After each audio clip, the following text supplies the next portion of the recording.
everyone, this is People in Power, and I'm Summer El-Shahad. On today's programme, reopening old wounds. Treated us like animals, not like human beings. They don't know, they don't think we are human beings. They think we are animals. Bougainville is a large island to the east of Papua New Guinea, an island rich in copper, the extraction of which has been the cause of much tension over the past 50 years. Historically, Bougainville was part of Papua New Guinea, and a copper mine in Panguna was a huge source of revenue. Bougainvillians, however, felt the wealth wasn't being distributed fairly and that the mine was polluting their environment. This sparked a civil war in 1988, which ran for almost a decade, after which Bougainville won autonomy and the promise of a referendum on independence after 2015. The battle now is for the island to be economically independent before the referendum. And although the Panguna copper mine hasn't been in operation since the war, it's still causing trouble. John Rotheroe was filming in the country as it emerged from the civil war in 1997, and he returned to find locals divided over whether achieving independence hinges on reopening the mine that started the war.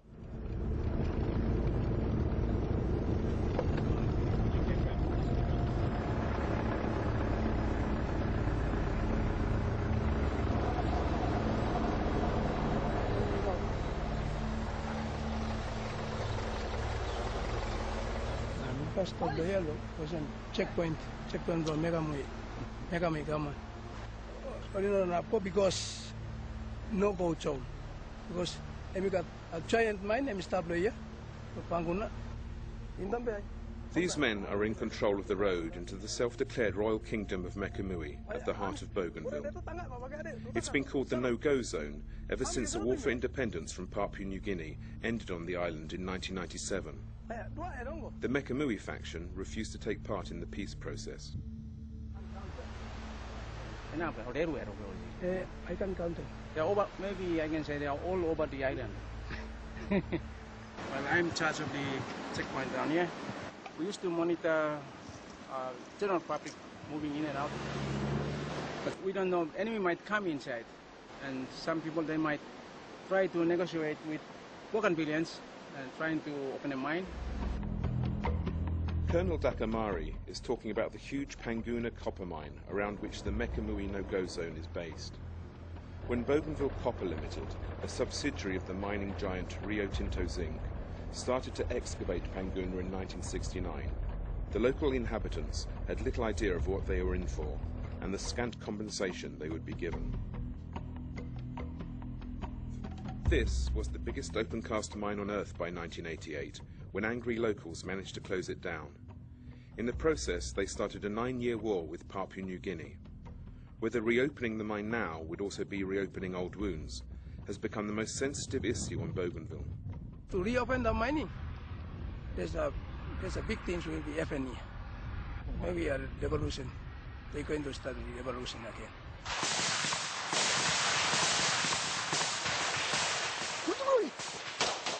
The conflict on Bougainville remains the bloodiest in the Pacific since World War II. Sam Kaona was the military commander who led the fight against the mining company and Papua New Guinea. Why the war started was because of unfair distribution of wealth and environmental damage. We didn't have any development. All the money that was made in Bougainville was used to develop other parts of Papua New Guinea. And that made the people of Bougainville really feel bad. They felt like the cow that has been milked and not being fed with necessary food.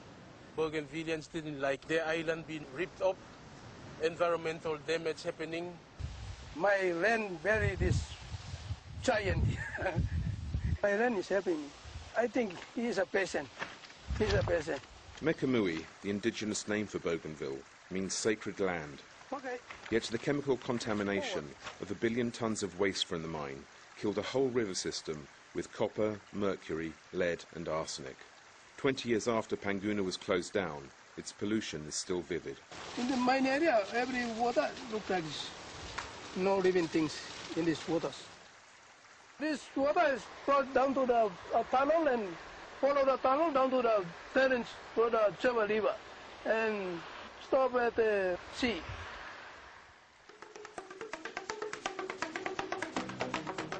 These days, locals risk the pollution in the river to pan gold out of the sediment being washed downstream. A few hours' work demonstrates how rich Bougainville is in minerals.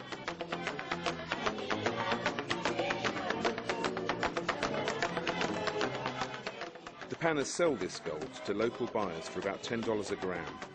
In a day they might make $35. But lack of knowledge is creating further pollution. What chemicals does he use to get the gold out? Mercury, yeah. Oleoclonism, mercury. Is mercury dangerous? Mi sabe, mi dangerous or mi sabe. It might be dangerous, I think. It's when they use the mercury that it's very dangerous here. Been washed onto these rivers here. It's very toxic, highly toxic chemical. But I think they're using that, and it's very dangerous for us down here because everyone here in this town used this river. It was because of damage done by the Panguna mine and the lack of compensation given that in 1988 this man, the late Francis Ona, started to sabotage the mine with its own explosives. Papua New Guinea sent in first the riot squad and then the defence force. In response, the Bougainville Revolutionary Army, or BRA, was formed, and the fight became one for independence from Papua New Guinea, a country Bougainville had only become part of thanks to deals between European colonial empires. Thus began a conflict that would claim around 15,000 lives, a tenth of the island's population. BRA commander Ismail Toroama was known during the war as the Bougainville Ninja. This was the center of our town. There used to be the capital here. And on my left is the old provincial government building there. It has been ruined down during the war. It's in our bloodstreams. Yeah, the fight on independence.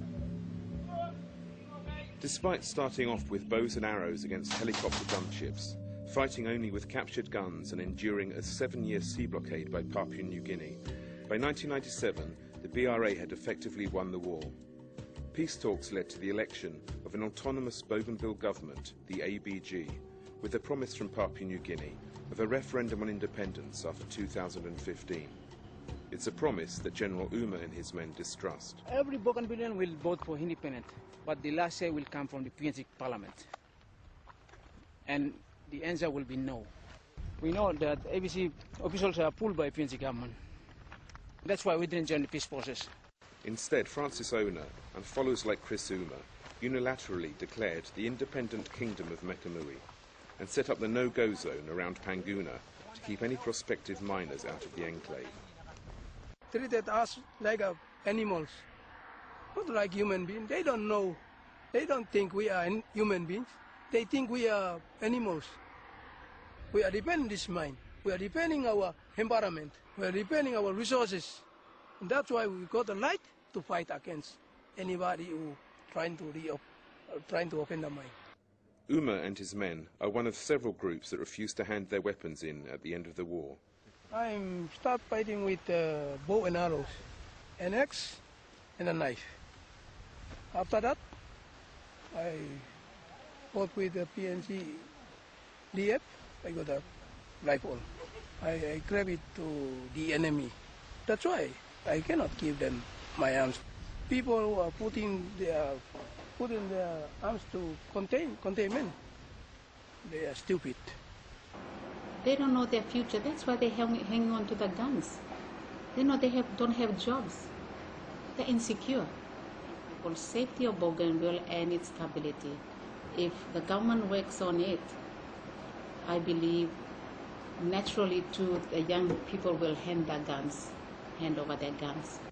It is the lack of jobs and the need to rebuild the island that has started the debate on whether or not to reopen the mine, which may have another 20 to 30 years of life left in it. While they may have the guns and the checkpoint, General Uma and the Royal Kingdom of Mekamui are only one faction within the Panguna area. Most Mekamuis are talking that mine should open. They are whispering to my ears. They say mine should open. So everybody could have the job, even the Mekamuis, the fighters, They want to have the employment. It will cost hundreds of millions of dollars to reopen the mine, but the billion tons of copper and gold deposits within still make it an attractive proposition to Bougainville Copper and rival companies. I personally do not support mining at all.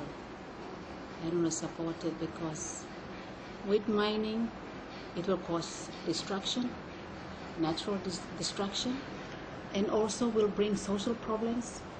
This island is fertile enough to grow cash crops that can be exported out. Bougainville is full of resources. We got the cocoa, copra, fisheries, all that.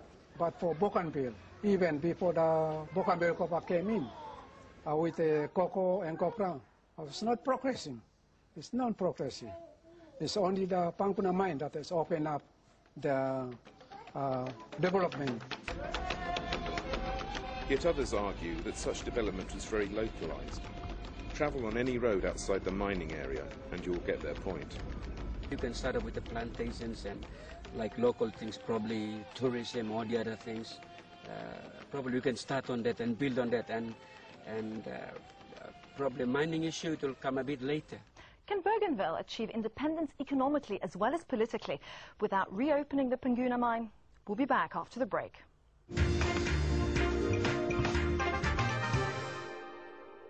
Hello and welcome back. In 1997, following a civil war which lasted almost a decade, Bougainville won autonomy from Papua New Guinea and the promise of a referendum on independence after 2015. At the heart of this conflict was the Panguna copper mine, a source of considerable revenue before the war closed it down. Although the mine lies dormant, it's still dividing locals. The battle now is for the island to be economically independent before the referendum. And as Dom Rotheroe has been finding out, the very prospect of that independence may hinge on reopening the Panguna mine.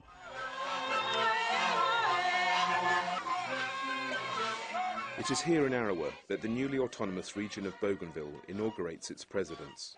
At the beginning of this year, James Tanis, a former member of the Bougainville Revolutionary Army, took office after the death of the first president, the BRA's political expert, Joseph Kabui. Joseph is being a great leader. What Joseph Kabui dreamt is the major and very famous component of our independence. Political alone is not an independence. We've got to have an economic foundation which will really cater for the financial responsibility of our country. Without that, we cannot be an independent nation. 10 years of war left the island's infrastructure in tatters, and the autonomous Bougainville government, the ABG, is critically underfunded. The former head of the Bougainville Revolutionary Army says that Papua New Guinea isn't doing what it promised in the peace agreement. It's the implementation of that peace package that needs to be really looked at and be implemented, because in that peace package it talks about kickstart funding for ABG, which is not happening. It may not seem to be much in Papua New Guinea's interest to invest in a province that may soon vote for independence. Yet Bougainvillians see it as fair recompense for the past, when the Panguna mine provided nearly half of PNG's export earnings. Panguna was started or made because it was going to bankroll Papua New Guinea to be an independent nation, and it's time to give back to us what we have given it. One of President Kabui's greatest triumphs was persuading Papua New Guinea to give Bougainville control over its own resources. Yet, in an attempt to kickstart the economy, he created the biggest controversy of his career with the deal he made about those very resources with an investment company called Invincible. Sam Kaona is one of the founders of Invincible Resources. And invincible means unbeatable, unconquerable. I felt responsible that I have to find money for my government. Invincible Resources gave the Bougainville government a loan of $8 million in return for a 70% share for up to 5 years in the Bougainville Resources Development Corporation, which has a mandate to manage all of the island's resources, except for the Panguna mine. International investors coming in through that 70%. In Bougainville, companies are going to spring up. And when they are in a position to be making money, they'll start buying into that 70%. That 70% is highly dilutable. 30% for Bougainville is non-dilutable. Nevertheless, Kaona's partner in Invincible is an Australian businessman based in Canada, Lindsay Semple. President Kabui was accused of selling Bougainville out to foreigners and agreeing to another bad deal which for many was too reminiscent of what had happened with the Panguna mine. He was threatened with a no-confidence motion in Parliament, but before it could happen, he died of a heart attack last June. Many blame his death on the stress brought on by the controversy. The relatives of the late President Joseph Kabui, in my inaugural celebrations in Nagoes, came in a group and they were singing right in front of me. We pledge our support to you, but we be also aware that it's Invincible that killed the president. Despite the controversy, the Invincible deal has now been passed by Bougainville's Parliament. While the Bougainville Resources Development Corporation sensitively excludes the Panguna mine from its remit, there are other mineral-rich sites on the island, and the corporation has stated that, at this critical stage of Bougainville's recovery, capital raising has to be done off the back of mining exploration. Mining, in whatever form, is returning to the island. You can see all these structures still here. At the same time, people like Ishmael make a living by dismantling the remains of Bougainville Copper Limited's infrastructure. This place is called Loloho. It's the port that once BCL used for exporting the copper out from Bougainville. And you can see all these metals lying around, most of the ex-combatants and plus people from home.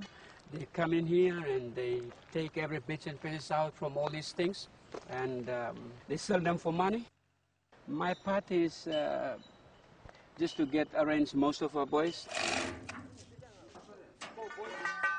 This is the Arota. They are trying to get the copper wire out from it because it's got good price on that. One of the boys would make a day probably 60 kina. Not much, yeah. But it's good because at the end of the day, everyone likes to get money just for buying a bit of fish or bread from the store. Cottage industries like gold panning and scrap metal provide some income to ex-combatants like Ishmael's boys, who might get restive otherwise. And it was Papua New Guinea's 7-year sea blockade of the island that taught Bougainvillians to make use of whatever was available to them. Parts from the Panguna mine were used to create hydroelectric generators, which still power numerous villages. Yet the islanders' most startling innovation during the blockade, the use to which they put dried coconut, or copra, is now only being developed by a German expat who is married to a Bougainvillian. The copra comes in from the local farmers in bags. They get delivered somewhere here into the warehouse. So that's what the raw copra looks like when it comes off the farmers. And that's the stuff we then try to squeeze out the oil in our little process here. This coconut oil then provides an alternative to diesel for the island's vehicles. It was thought to be good for the local farmer to guarantee them a reasonable price for their crop, independent from the world market. That was our main objective. All the coconut production of Bougainville could probably easily fire all the engines of Bougainville without cutting any more forest or planting any new plantations.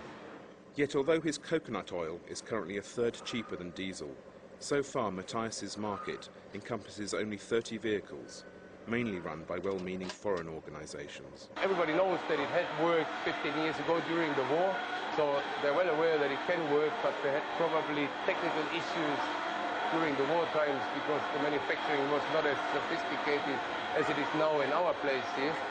So that they're still a bit scared that they might ruin their engines. Are we there? Nevertheless, it is building on the island's renewable resources that could provide the key to Bougainville's long-term development and independence. In my opinion, it would be definitely good to have a mining operation supporting Bougainville with the sufficient cash.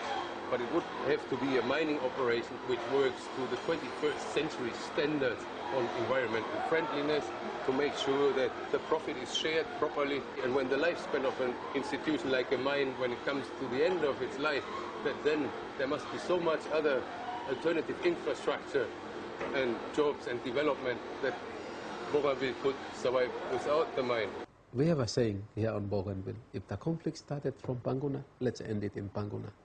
I think we all know that mining is important, but we have to do it properly. I mean, if we just rush Panguna, and if we do not do it properly, then people will ask, so why did we fight? The new president is leaving his options open when it comes to the tinderbox of reopening the mine. Yet negotiation is working so far.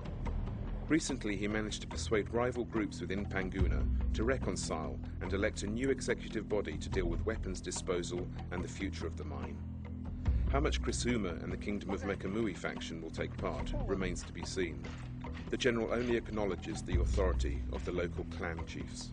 JP, given to right, me no na talk to, no ni sila mine. Because people ya point moria. Na me no ga talk to by me looking because authority now you go talk to.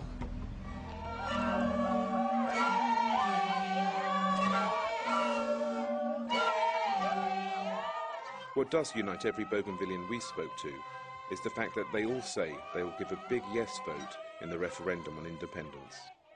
What is important for me is that there's a referendum out there. And it is up to us Bougainvillians to then work out strategies on how we can make sure we convince the government of Papua New Guinea to ratify the final outcome of the referendum in favor of Bougainville. And I know it's a difficult job, but I have one confidence, and that is the confidence in the people. We started this conflict with spear guns and knives.